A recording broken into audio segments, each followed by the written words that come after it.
It's the first real film of January. Den of Thieves was fine.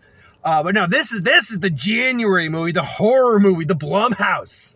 And does it live up to the hype? Last I checked, they're usually like around 61%. They've probably either dipped or increased a little bit since I checked yesterday.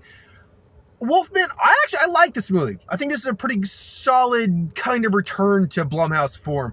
They were a little hit and miss last year, but I think this is a good film. It's starring the same director, if I remember correctly, from The Invisible Man. If I were to get a couple negatives out of the way, I didn't quite buy the family dynamic in the beginning, and they are kind of really hammering the message of that in a little bit. And there's a twist in it where if you think about it for more than a minute, you'll be like, oh, that's what's going to be the twist. And sure enough, the werewolf design, I was a little hit and miss on, because the werewolf design, there's more than one werewolf in the film. There's the werewolf that infects the guy, and there's even another Wolfman. The other Wolfman we don't really see, but based on what the little we see of it, I think that would have been the preferred design for me. As it stands, this is a mix of classic Wolfman meets that movie Howl. If you ever saw that one where they're on the train.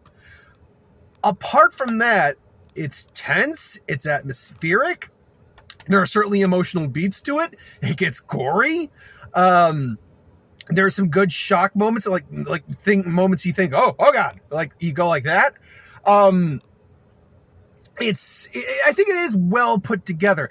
They don't define the werewolfism though very well in this. Like, is it a true disease? Is it the full moon? What is it?